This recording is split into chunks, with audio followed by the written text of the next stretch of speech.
على إبراهيم وعلى آل إبراهيم إنك حميد مجيد. اللهم بارك على محمد وعلى آل محمد كما باركت على إبراهيم وعلى آل إبراهيم إنك حميد مجيد. بعد اللہ میرے لب پہ محمد کا نام آ گیا. سب کہو صلی اللہ علیہ وآلہ وسلم.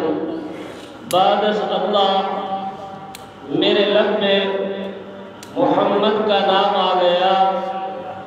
ارے یہی نام دعاؤں میں کام آ گیا. لیے پھر رہا ہوں دل میں اسے، ایسے لگتا ہے جیسے ہاتھوں میں رحمت کا جام آ گیا. ان کی زیارت عبادت ہے میری، ان کی رحمت سے دل میں قرار آ گیا. جا زندگی مدینہ سے جھونکے ہوا کے لا، جا زندگی مدینہ سے جھونکے ہوا کے لا. شاید کہ حضور ہم سے خفا ہے ملا کے لا. کچھ ہم بھی اپنا چہرہ باطن سوار لے. ابو بکر سے وہ آئینے عشق و وفا کے لا. دنیا مسلمان پر بہت ہی تنگ ہو گئی. فاروق اعظم کے دور کے وہ نقشے اٹھا کے لا، جن سے نگاہ نے ہمیں محروم کر دیا. عثمان کے وہ زاویے شرم و حیا کے لا. مغرب کی گلیوں میں مارا مارا نہ پھر اے گدائے علم. دروازہ علم سے یہ خیرات جا کے لا. باطل سے دب رہی ہے امت رسول کی، ذرا حسین سے کچھ حوالے کربلا کے لا. مجھ پر بھی نگاہ لطف و کرم ایک بار خدایا ہو جائے. مجھ پر بھی نگاہ لطف و کرم ایک بار خدایا ہو جائے. ہو جاؤں فدائے حبیب خدا، جینے کا بہانہ ہو جائے. یہ شان رسالت کیا کہیے، یہ جاہ و جلالت کیا کہیے. ہو جائے کمر دو ٹکڑے گر انگلی کا اشارہ ہو جائے. فاروق سے کوئی پوچھے کہ وہ چشم کرم جس پر بھی اٹھے، پل بھر میں اللہ کا دشمن اللہ کا پیارا ہو جائے.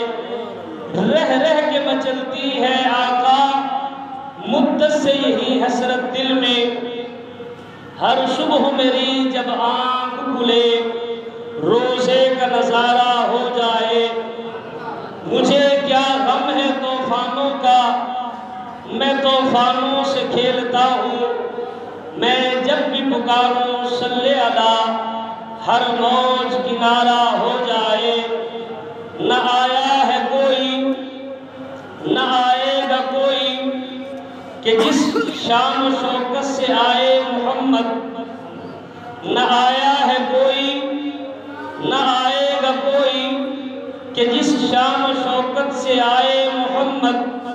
محمد کا فرمان ہے فرمان خدا کا، یہ فرما رہا ہے خدائے محمد. صدائے محمد پہ لبیک کہہ دو، صدائے خدا ہے صدائے محمد. میرا یہی نسب میرا یہی نام ہے. جو میرے نبی کا غلام ہے وہ میرا امام ہے. میرے انتہائی واجب الاحترام بزرگوں اور بھائیوں، آپ حضرات کی خدمت میں آج پہلی مرتبہ دعوت و تبلیغ اور دین کی بنیاد پر گفتگو کرنے کا شرف حاصل ہو رہا ہے، اور میرے دائیں بائیں علماء کرام، بالخصوص یہ حضرات علماء کرام گویا یہ وہ لوگ ہیں جیسے کہا جاتا ہے کہ علماء نبی فاضل جلیل، بالخصوص مولانا توصیف الحسن صاحب اور مولانا عمران صاحب، مولانا بلال انجم صاحب، مولانا اقبال صاحب، یہ سارے حضرات سٹیج پر تشریف فرما ہے۔ میں نے آپ حضرات کی خدمت میں اس ماہ مقدس کے حوالہ سے یا جس نسبت سے یہ آج کا جو پروگرام ترتیب دیا گیا ہے، کوشش کروں گا کہ میں میسیج اور پیغام کے ذریعے ایک بات آپ کو سمجھا سکوں۔ اللہ سے دعا ہے کہ حق جل شانہ مجھے صحیح طرح سے جو بات آپ تک پہنچانی ہے اللہ پہنچانے کی توفیق عطا فرما دے۔ وہ بات کیا ہے؟ وہ بات یہ ہے کہ حق جل شانہ نے مجھ پر اور آپ پر کتنا بڑا احسان فرمایا کہ اپنا پیارا نبی، اپنا محبوب ہمیں عطا فرمایا۔ اب یہ عطا کیوں فرمایا؟ اس کی بہت سی وجوہات ہیں، میں تفاصیل میں نہیں جاتا۔ جو نقطہ آپ کو سمجھانا ہے وہ یہ ہے کہ یہ محبوب نبی اللہ نے ہمیں عطا فرمایا کہ ہم ان کے نقش قدم پہ چلیں اور محمدی بن کے زندگی گزاریں۔ اللہ نے ہمیں اپنا پیارا نبی اس لیے دیا کہ ہم اتباع کریں، اطاعت کریں، فرما برداری کریں۔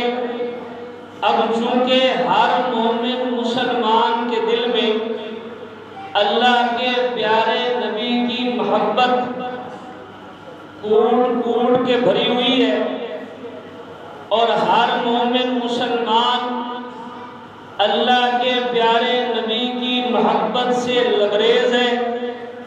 اور اس ماہ مقدس میں امام الانبیاء کا تذکرہ، آپ کی سیرت، آپ کی ولادت، آپ کے اخلاق، آپ کی ساری شریعت، اور اس میں اللہ کے پیارے نبی کی نعت جب بھی کوئی سنتا ہے اس کا دل باغ باغ ہو جاتا ہے، وہ خوش ہو جاتا ہے، اور اس خوشی کا اظہار وہ اپنے چہرے کی مسکراہٹ سے، اپنی اداؤں سے، اپنے جذبات سے کرتا ہے۔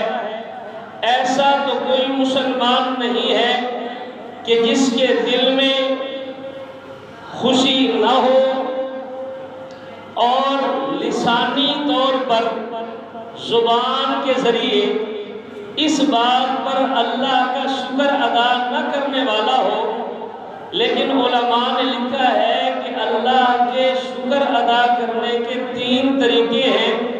ان میں ایک یہ ہے کہ عملی شکر، حق جل شانہ بندے کو جو نعمت دے، جس کام کے لیے دے، اس کام میں اس کو استعمال میں لانا، اسے کہتے ہیں عملی شکر۔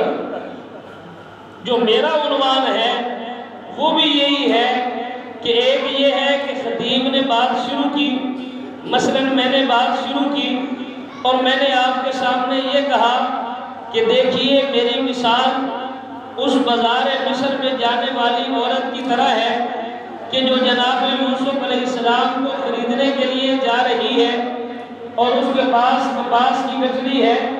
اسے سائل کہتا ہے، اے اماں تو یوسف کو خریدنے کے لیے آئی ہے اور تیرے پاس کپاس کی گٹھلی ہے۔ وہ یوسف علیہ السلام تو بڑے علم والے، فضل والے، کمال والے، شان والے، مقام والے ہیں، وہاں تو بڑی بڑی صدارتیں، بادشاہتیں، بڑے پیسے والے، بڑے لوگ آئے ہوئے ہیں، تجھے یوسف نہیں ملے گا۔ تو اماں جواب میں کہتی ہے کہ یوسف کو خریدنا میرے بس کی بات نہیں ہے، کل قیامت والے دن جب اللہ رب العزت یہ سوال اٹھائیں گے کہ یوسف کے خریداروں میں کون کون تھا، تو ان میں بھی میرا نام آ جائے گا۔ تو جب ہم نام جپوانے کے لیے نام لیتے ہیں، سامعین بھی سبحان اللہ بھی کہتے ہیں، الحمدللہ بھی کہتے ہیں، درود شریف بھی پڑھتے ہیں، خوش بھی ہوتے ہیں۔ اب دیکھیے اللہ کے پیارے نبی کی سیرت، آپ کے اوصاف، آپ کے اخلاق، آپ کے محامد، آپ کے محاسن، یہ سننا سنانا، یہ طریقہ تابعین کا، صحابہ کا، اولیاء اللہ کا، بزرگان دین کا ہے۔ حضرت عطا بن یسار مشہور تابعی ہے، صحابی رسول حضرت عبداللہ بن عمر عاص رضی اللہ تعالیٰ عنہ کی خدمت میں حاضر ہوئے اور جا کر عرض کی، اخبرنی عن صفت رسول اللہ صلی اللہ علیہ وسلم فی التوراۃ، اللہ کے پیارے نبی کے وہ اوصاف جو تورات میں موجود ہیں ہم سے بیان کیجئے۔ جواب میں صحابی رسول فرماتے ہیں، واللہ اجل انہو لموصوف فی التوراۃ ببعض صفته فی القرآن، ہاں اللہ کی قسم، اللہ کے پیارے نبی کے بعض اوصاف ایسے ہیں جو تورات میں بھی ہے، قرآن میں بھی ہے۔ مثال کے طور پہ، یا ایھا النبی انا ارسلناک شاہدا ومبشرا ونذیرا وداعیا الی اللہ باذنہ وسراجا منیرا۔ یہ اللہ کے پیارے نبی کے وہ اوصاف ہیں جو تورات میں بھی بیان ہوئے اور قرآن میں بھی بیان ہوئے۔ اللہ کے پیارے نبی کی ایک صفت یہ ہے، حرصا للأمیین، آپ ان پڑھ قوم کی حفاظت فرمانے والے ہیں۔ اللہ کے محبوب نبی کی ایک صفت یہ ہے، فرمایا سمیتک المتوکل، میں نے آپ کا نام متوکل رکھا ہے۔ ایک صفت یہ بھی ہے، فرمایا انت عبدی و رسولی، آپ میرے بندے اور رسول ہیں۔ دنیا میں دو طرح کے لوگ تھے، ایک گروہ وہ تھا جو اللہ کے نبی کو اللہ کا نبی نہیں مانتا تھا لیکن اللہ کا بندہ مانتا تھا۔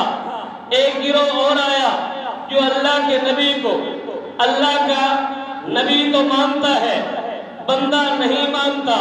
حدیث کہتی ہے انت عبدی و رسولی، آپ میرے بندے ہیں، آپ میرے رسول ہیں۔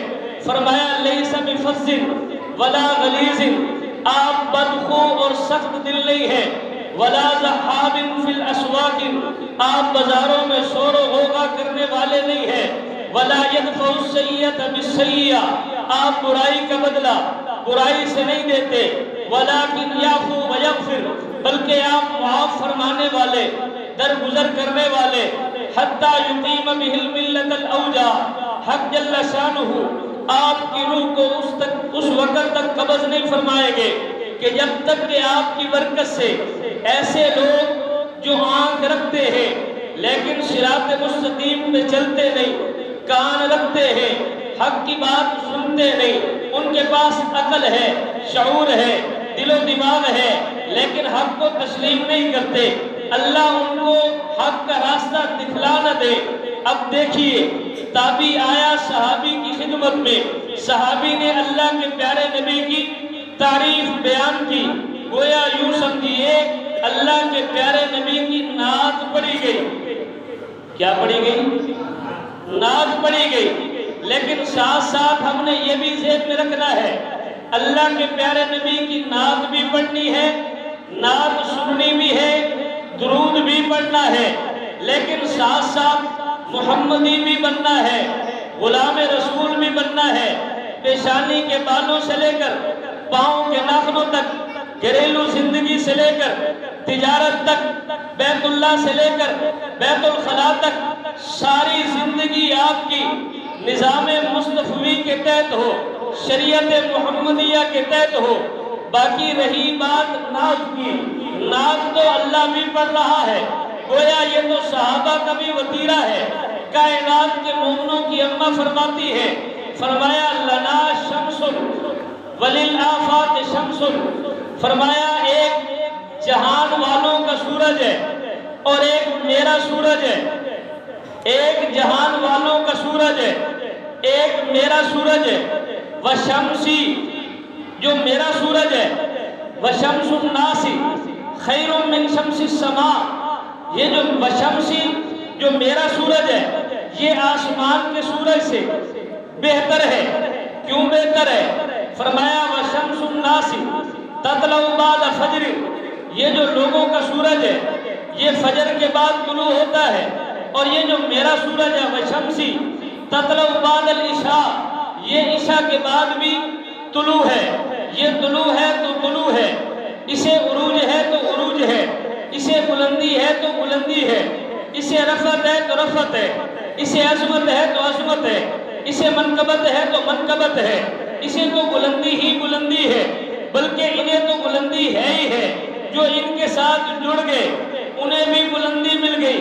کسی کہنے والے نے کہا نا، نسبت مصطفیٰ بھی بڑی چیز ہے، جس کو نسبت نہیں اس کی بخشش نہیں۔ خود خدا نے نبی کو یہ فرما دیا، جو تمہارا نہیں وہ ہمارا نہیں، جو نسبت مصطفیٰ سے منہ موڑ لے دونوں عالم میں اس کا گزارا نہیں۔ اب ذرا توجہ کیجئے گا، ایک آدمی ایسا ہے جو اسلامی تجارت سے منہ موڑے، ایک آدمی ایسا ہے جو نماز سے منہ موڑے، ایک آدمی ایسا ہے جو سنت سے منہ موڑے، ایک آدمی ایسا ہے جو گھریلو زندگی سے منہ موڑے۔ نعت پڑھ رہا ہے، نعت پہ اجر بھی ہے، انعام بھی ہے، اکرام بھی ہے، درجات بھی بلند ہو رہے ہیں، یہ مسلمہ حقیقت ہے۔ لیکن میرے بھائی، نعت پہ اکتفا نہیں کرنی، اس نبی کی غلامی میں آنا ہے۔ کون نبی؟ ایک صحابی روایت ہے، صحابی فرماتے ہیں کہ امام الانبیاء نے ایک مرتبہ قرآن مجید کی تلاوت کرتے ہوئے ایک آیت مبارکہ پڑھی۔ اس آیت مبارکہ میں حضرت ابراہیم خلیل اللہ کی بات کا ذکر ہے۔ فرمایا رب انہن اضللن کثیرا من الناس فمن تبعنی فانہ منی ومن عصانی فانک غفور رحیم۔ اس کا معنی یہ بنتا ہے، مفہوم یہ ہے کہ یہ جو معبودان باطلہ ہے انہوں نے لوگوں کو گمراہ کر دیا۔ اب جن لوگوں نے میرا کہنا مانا، اللہ کے خلیل فرما رہے ہیں، وہ تو میرے پیروکار ہیں، اور جنہوں نے میری نافرمانی کی، جنہوں نے میرا کہنا نہیں مانا، فرمایا اے اللہ اب تو غفور الرحیم ہے، یہ تیرے بندے ہیں، تو جانے اور یہ جانے۔ گویا اللہ کے خلیل نے امت کے بارے میں کوئی اللہ سے سوال نہیں کیا، بلکہ ان کا معاملہ اللہ کے سپرد کر دیا۔ حضرت عیسیٰ علیہ نبینا علیہ السلام نے بھی قرآن پاک کی ایک آیت ہے، جب اللہ کے پیارے نبی نے اس کی تلاوت کی، ان تعذبہم فإنہم عبادک وإن تغفر لہم فإنک انت العزیز الحکیم۔ اے اللہ اگر تو ان کو عذاب دے دے تو یہ تیرے بندے ہیں، لیکن اگر تو ان کو معاف فرما دے تو پھر تو غالب ہے، حکمت والا ہے۔ اب حضرت عیسیٰ علیہ نبینا علیہ السلام نے بھی معاملہ اللہ کے سپرد کر دیا، کوئی سفارش نہیں کی۔ میرے اور آپ کے جو پیارے نبی ہیں، سارے نبیوں کے نبی ہیں، گوہر انما مقبول بالادا، مرسل بسیہ، احمد مصطفیٰ، محمد مصطفیٰ، مکین گنبد خضرا، راحت قلب جا، خیر الورا، کشف الدجا، بلغ الولا، سید الاولین والآخرین۔ فرماتے ہیں، حدیث کے الفاظ ہیں، فرمایا فرفع یدیہ وقال اللہم امتی امتی وبکا۔ اللہ کے پیارے نبی نے ہاتھ اٹھائے اور امت کا لفظ زبان سے نکلا، لسان نبوت سے نکلا، اور اللہ کے پیارے نبی رو رہے ہیں، امتی امتی کہہ رہے ہیں۔ اور پھر حق جل شانہ نے جبریل سے فرمایا یا جبریل، اے جبریل اذهب الى محمد، جائیے محمد کے پاس، اور کیا کرنا ہے؟ فرمایا وَرَبُّكَ أَعْلَمُ فَأَسْأَلَهُ، تیرا رب بہتر جانتا ہے، لیکن آپ جا کے سوال کیجئے، جا کے پوچھئے کہ محبوب کیوں رو رہے ہیں۔ جبریل امین آئے اور آ کر پوچھا تو اللہ کے پیارے نبی نے فرمایا، اللہ کے پیارے نبی کیا فرما رہے ہیں کہ میں امت کے بارے میں رو رہا ہوں، مجھے امت کی فکر ہے، مجھے امت کا غم ہے، مجھے امت کی گڑھن ہے۔ اب دیکھیے جب جبریل امین واپس جاتے ہیں، حق جل شانہ فرماتے ہیں اے جبریل اذهب الى محمد، جائیے محمد کے پاس، فقل، انہیں جا کے بتلا دیجئے انا سنرسیک، کہ ہم آپ کو فی امتک ولا نسوک، آپ کی امت کے بارے میں راضی کر دیں گے، آپ کو نہیں بھولیں گے۔ امام الانبیاء مجھے اور آپ کو اپنی دعاؤں میں یاد رکھتے ہیں، اور ہم کہتے بھی کیا ہیں کہ ہم مسلمانوں کے بعد سنی ہیں، اہل و سنت میں ہمارا شمار ہے اور اہل و سنت والجماعت میں ہے، اپنے آپ کو کہتے ہیں کہ ہم سنی ہیں۔ اب ہم دیکھیں ہماری گھریلو زندگی، بازار کی زندگی، باہر والی زندگی، دفتر والی زندگی، یہ سنت کے مطابق ہے یا نہیں؟ یہ صرف نام کے، اکثر میں ایک جملہ کہتا ہوں، سنی سجدہ نال سنت دے، بات سمجھ آ رہی؟ سنی سجدہ نال سنت دے، پھر سنت سنی سجدہ نہیں، بھاوے ساری دنیا سنت تو ہٹ جاوے، سنی سنت لئی گھٹدا ہے مردا ہے، پر سنت چھڑدا نہیں۔ سنی کی دعوت سنت تک ہے، وہ کہتے ہیں سنتیں زندہ ہو جائے، سنتیں زندہ ہوگی، فرائض کا اہتمام ہوگا، واجبات کا اہتمام ہوگا، سنن خدا کا اہتمام ہوگا۔ جب سنن مؤکدہ کا اہتمام ہوگا، جب بندہ سنن زائدہ کی بھی کوشش کرے گا، تو میرے بھائی سنتوں کی دعوت، سنی کا یہ کام نہیں ہے کہ بدعات کو حسنہ بنا کے، خوبصورت بنا کے امت میں پیش کرے۔ مسلمان تو سنت کی دعوت دیتا ہے، اب یہ سنت ساری زندگی میں آ جائے۔ رہی بات نعت کی، صحابی رسول فرماتے ہیں وَأَحْسَنَ مِنْكَ لَمْ تَرَ قَطُّ عَيْنِي وَأَجْمَلَ مِنْكَ لَمْ تَلِدِ النِّسَاءُ خُلِقْتَ مُبَرَّأً مِنْ كُلِّ عَيْبٍ كَأَنَّكَ قَدْ خُلِقْتَ كَمَا تَشَاءُ، کہ آپ جیسا حسین میری آنکھ نے نہیں دیکھا۔ ہمارے بزرگوں میں سید نفیس الحسینی شاہ صاحب رحمت اللہ تعالی بڑے اللہ والے ہو گزرے ہیں، وہ فرمایا کرتے تھے کہ اس کو یوں پڑھو وَأَحْسَنَ مِنْكَ لَمْ تَرَ قَطُّ عَيْنٌ، کہ آپ جیسا حسین کسی آنکھ نے نہیں دیکھا۔ وَأَجْمَلَ مِنْكَ لَمْ تَلِدِ النِّسَاءُ، آپ جیسا جمیل کسی ماں نے نہیں جنا۔ خُلِقْتَ مُبَرَّأً مِنْ كُلِّ عَيْبٍ، اللہ نے آپ کو ہر عیب سے پاک پیدا کیا۔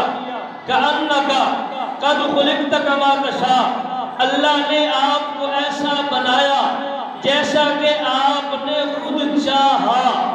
اب ذرا آگے آئیے، میرے اکابر امت کو یہ دعوت دے رہے ہیں، یہ درس دے رہے ہیں، آپ یہ تو مانتے ہیں کہ اللہ نے آپ کو ایسا بنایا جیسا کہ امام الانبیاء نے خود چاہا، یہ بات کیوں نہیں سمجھ رہے کہ جو شریعت، جو نظام، جو تہذیب، جو تمدن، جو ثقافت اللہ نے عطا فرمائی ہے امام الانبیاء کو، اس کو بھی رب نے پسند فرمایا ہے۔ اسلام میں بھی کوئی نقص نہیں ہے، کوئی عیب نہیں ہے، کوئی کمی نہیں ہے، کوئی کمزوری نہیں ہے، اور امام الانبیاء کے اوپر جتنے احکامات آئے وہ سارے کامل ہیں اور ایسے ہیں جیسے اللہ کے نبی کو پسند ہے۔ آسان بات ہے۔ اب دیکھیے شیخ سعدی رحمت اللہ تعالیٰ فرماتے ہیں بلغ العلا بکمالہ کشف الدجا بجمالہ حسنت جمیع خصالہ۔ بعض بزرگوں نے یہ بات لکھی کہ اللہ کے پیارے نبی کی محبت میں شیخ سعدی رحمت اللہ تعالیٰ نے یہ ربائی پڑھی اور لکھی اور اللہ کے پیارے نبی سے محبت تھی، غلام رسول تھے، متبع سنت تھے۔ اب چوتھا مصرع آ نہیں رہا۔ رات کو جب نیند آئی، امام الانبیاء کی زیارت ہوئی، اللہ کے پیارے نبی نے فرمایا کہ یوں کہو صلو علیہ وآلہ۔ حافظ شرازی فرماتے ہیں یا صاحب الجمال و یا سید البشر من وجهك المنیر لقد نور القمر لا يمكن الثناء كما كان حقه بعد الخدا۔ بزرگ توئی قصہ مختصر، ہمارے بزرگوں میں امام الہدا قاسم العلوم والخیرات مولانا قاسم نانوتوی رحمۃ اللہ تعالی وہ فرماتے ہیں الہی کس سے بیاں ہو سکے ثنا ان کی، الہی کس سے بیاں ہو سکے ثنا ان کی کہ جن پہ تیری ذات پاک کا ہو ایسا خاص پیار جو تو انہیں نہ بناتا تو سارے عالم کو نصیب ہوتی نہ دولت وجود کی زینہار۔ کہاں رتبہ، کہاں یہ عقل نارسا اپنی، کہاں وہ نور خدا، کہاں یہ دیدہ ذات۔ چراغ عقل گل ہے اس کے نور کے آگے، منہ کا زبان نہیں جو مدح میں کرے گفتار۔ سارے جہاں کے کمالات ایک تجھ میں ہے، تیرے کمالات کسی میں نہیں مگر دو چار۔ امیدیں بڑی ہیں، سب سے بڑی امید یہ ہے جیوں تو ساتھ سگانے حرم کے تیرے پھروں، مروں تو مجھے کھائے مدینہ کے مرغزار۔ پہنچ سکانا تیرے رتبے تلک کوئی نبی بھی یا نبی، کل انبیاء تیرے آگے، کل نبی یا نبی تیرے آگے مقتدی ہونے کا کرے ہیں اقرار۔ پہنچ سکانا تیرے حسن کو، حسن یوسف کا وہ دل ربائے زلیخا، تو شاہد ستار۔ دوسرے مقام پہ فرمایا سب سے پہلے مشیت کے انوار سے نقش روئے محمد بنایا گیا۔ یہاں نقش سب سے پہلے مشیت کے انوار سے، الوہیت نہیں کہا، فرمایا سب سے پہلے مشیت کے انوار سے نقش روئے محمد بنایا گیا۔ پھر اسی نقش سے مانگ کر روشنی بزم کونوں مکان کو سجایا گیا۔ وہ محمد بھی، احمد بھی، حامد بھی، وہ محمود بھی، حسن و مطلق کا شاہد بھی، وہ مشہود بھی، علم و حکمت میں وہ غیر محدود بھی۔ ظاہراً امیوں میں اٹھایا گیا، اس کی شفقت بے حد و بے انتہا، اس کی رحمت تخیل سے بھی ماورا۔ جو بھی عالم جہاں میں بنایا گیا ان کے قدموں سے اس کو سجایا گیا۔ مجھے کس لیے ہو حشر کا ڈر اے قاسم، میرا آقا ہے وہ، میرا مولا ہے وہ، جس کے قدموں میں جنت بسائی گئی، جس کے ہاتھوں سے کوثر لٹایا گیا۔ سبحان اللہ۔ یہ میرے اکابر ہیں، نعت پڑھی جا رہی ہے۔ اب ذرا آگے آئیے، شیخ الہند مولانا محمود الحسن دیوبندی رحمۃ اللہ تعالیٰ نے کمال کر دیا۔ جنت کو خطاب کر کے کہا اے جنت تجھ میں حور و قصور رہتے ہیں، میں نے مانا کہ ہاں ضرور رہتے ہیں، لیکن میرے دل کا طواف کرے جنت، میرے دل میں حضور رہتے ہیں۔ آپ محافل میں یہ شعر سنتے ہیں، شعر سنایا جاتا ہے، استاد نہیں بتلایا جاتا، ہم استاد بتلاتے ہیں۔ اسی طرح مولانا حسین احمد مدنی رحمت اللہ تعالی فرمانے لگے دمکتا رہے تیرے روزے کا منظر، سلامت رہے تیرے روزے کی جالی، ہمیں بھی عطا ہو وہ شوق ابو ذر، ہمیں بھی عطا ہو وہ جذبہ بلالی۔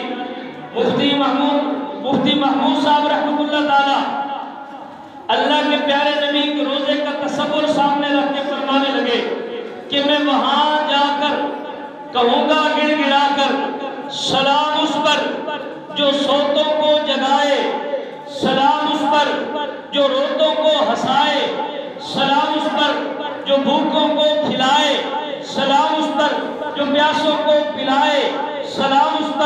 جو اجڑوں کو بسائے، سلام اس پر جو مرجھائے ہوں کو کھلکھلا دے۔ اب دیکھیے یہ مفتی محمود صاحب رحمت اللہ تعالی اپنی عقیدت سے خراج عقیدت کا سلام پیش کر رہے ہیں۔ اسی طرح اکابرین میں، اولیاء اللہ میں اور نیک لوگوں میں، بزرگان دین میں کوئی آدمی ایسا نہیں ملے گا جو اللہ کے پیارے نبی کی نعت نہ پڑھتا ہو، اللہ کے پیارے نبی کی منقبت میں کچھ کہتا نہ ہو۔ لیکن سوال یہ ہے کیا ہمارے ذمے اتنا کام ہے یا آگے اطاعت بھی ہے؟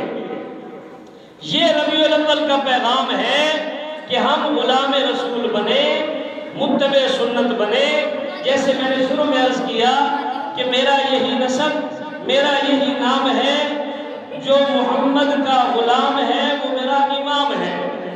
ہم کیا پیش کریں گے میدان محشر میں؟ کسی شاعر نے کہا تھا تیرے محبوب کی یارب شباہت لے کر آیا ہوں، حقیقت اس کو تو کر دے، میں صورت لے کر آیا ہوں۔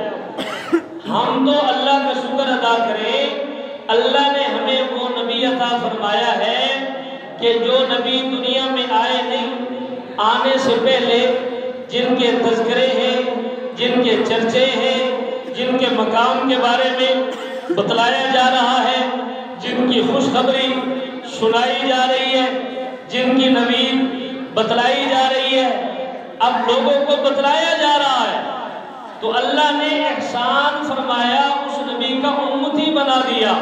وگرنہ آپ تاریخ عالم کا مطالعہ کریں تو دنیا میں ایسے لوگ گزرے ہیں